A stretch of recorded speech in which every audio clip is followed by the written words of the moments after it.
Hey guys, so today I wanted to show you an update on my no-dig garden bed, and I also decided to extend it by about 2 feet. So I'm going to show you the process again on how I create my no-dig garden beds. All right, first let me give you an update on this bed. So before all of the plants were here, there were only the smoke bush, the Venus dogwood, and this native dogwood over here. And what I felt that I needed a garden to connect all of those 3 trees, and I was running out of space in my garden for plants, and I decided to create this new bed. We started, actually Michael and I started in this area. This is his little hosta collection. Well, not that little anymore. But we made like a small island right here. And then we planted some hostas. Actually, we planted a lot of them from our own garden.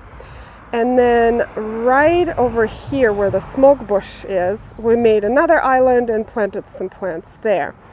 And a few years later, we came in and connected the 2 islands. So this area is about 5 years old. This is about 4 years old. And the youngest area, I would say, is about 2 years old. And as you can see, the flowers and the plants look very healthy, really full.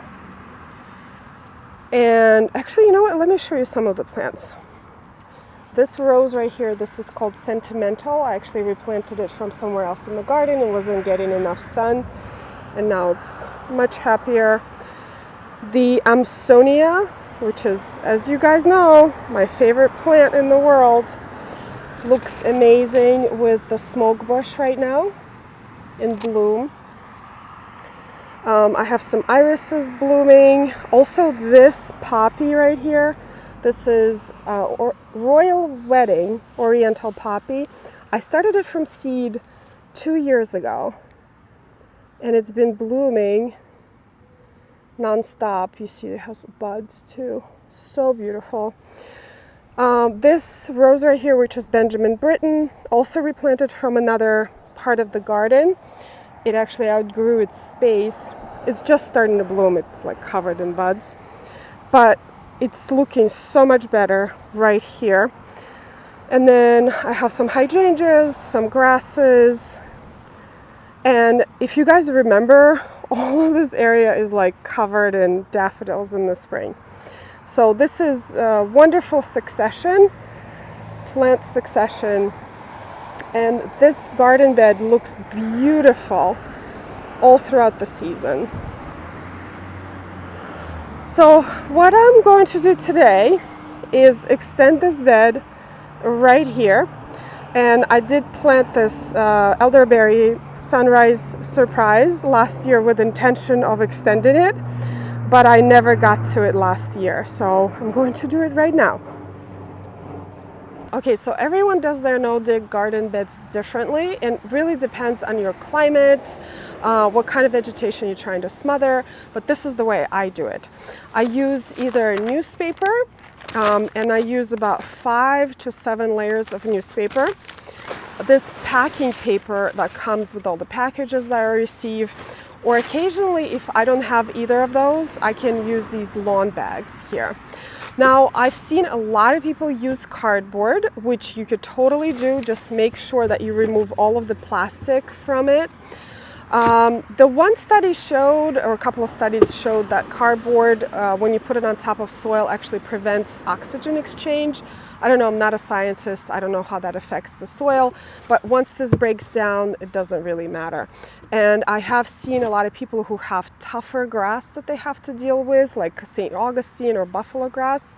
Down in the south, they use cardboard. So I'm just going to go ahead, start laying the newspaper, and then I'll show you what's next. A couple of things I forgot to mention.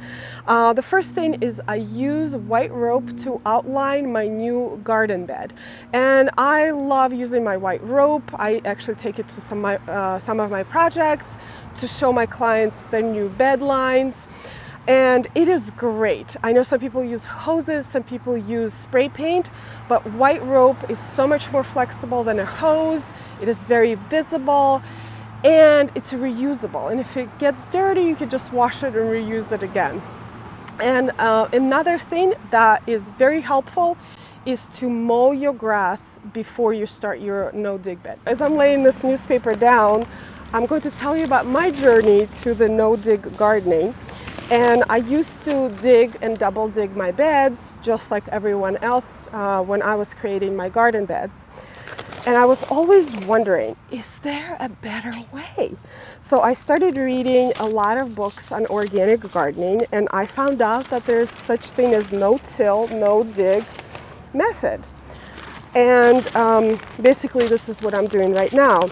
And then there were a couple of researches done on no-tilling soil, and it was mostly in the agricultural setting, but it basically showed that it's much better for your soil because soil is a living organism.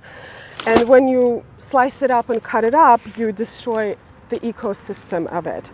Now, the no-dig, no-till method is also really good for erosion, so it prevents erosion, it improves water retention, it improves fertility of your soil, and it's so much easier. I mean, it's still quite a bit of work, but it's way easier than double digging your beds. All right, so right here I actually have Itea virginica that I planted last year because I knew I was going to extend this bed. So what I'm going to do, I'm just going to put the newspaper right around the root ball right here. Just leave a little bit of space so I don't suffocate the crown of the plant with mulch, just like this.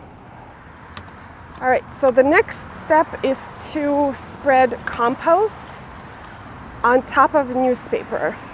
I do about 1 inch to 2 inches of compost. Now, I don't always have enough compost from my own garden, so I would buy some.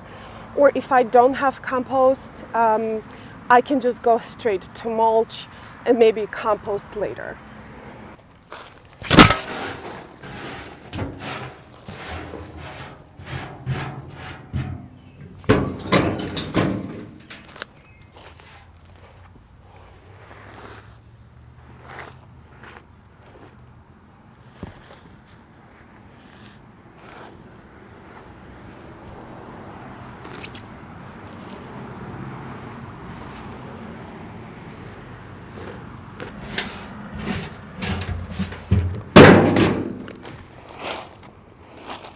All right, now that compost is down, it's time for mulch. I do about 2 to 3 inches of compost. Some people do as much as 6. I think 6 is a bit of an overkill, but if you have very tough vegetation that you're trying to smother, 6 maybe a good idea. Okay, I went inside to get my gloves. I thought I could do without them, but I can't. Like, this compost mulch dries out my skin so much, like I have to put my gloves on. Anyway, I have more mulch to put on, and the mulch I use is hardwood mulch. I usually buy it in bulk. Unfortunately, all of my bulk mulch is gone for the season. I use it up in most of my garden, so I had to get some more bags.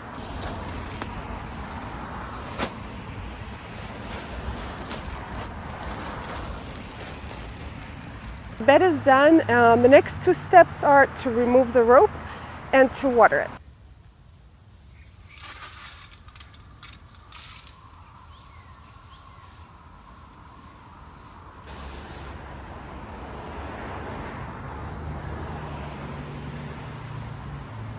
All right, so here's the finished product. Looks really nice. There's a little bit of a newspaper showing, but I could just tuck it in. Now, about the edge. Sometimes I edge my beds before I lay out the newspaper, compost, and mulch. And sometimes I wait until it starts biodegrading. It's a little bit easier after that. The soil is a lot softer. So you can definitely edge it before, so make a trench where you laid out your rope, or you can do it after. All right, you guys, so this is how you make a no-dig, no-till garden bed. You use white rope to outline your new bed lines. You use some sort of paper material, either newspaper or cardboard, to smother your grass or weeds. Then you use a couple of inches of compost and then a couple of inches of mulch on top of that. Make sure you water everything. And you can plant your perennials or your shrubs right away, or you can wait for about a month to plant small annuals or small seedlings. A couple of words about the weeds, because I know that will be asked. When you use this method, most of your annual weeds and perennial weeds will be smothered. Now, the only weed that I had remaining in this no-dig garden bed was wild garlic grass, and I have been battling with it for years. So most of your weeds will be gone, only the very noxious ones will remain, and those you will have to remove by hand, and probably will take a couple of years to get rid of them completely. But other than that, no-dig, no-till gardening is amazing. It is so much easier. It is great for your soil. I do want to mention a couple of names that I was inspired by in my no-digging research process. So Charles Dowding, he's in the UK. He does mostly vegetable garden with a no-dig method, and he has great results with it. Also, Jay's Garden Journal, she's here on YouTube and also on Instagram. She does a lot of no-dig, no-till gardening, and her gardens are beautiful. And she is in South Carolina, so I know the Carolina soils are not great, and she has great results with no-dig, no-till method. Anyway, thank you so much, you guys, for watching. I hope you enjoyed this video. I hope you learned something new, and I will see you in the next one.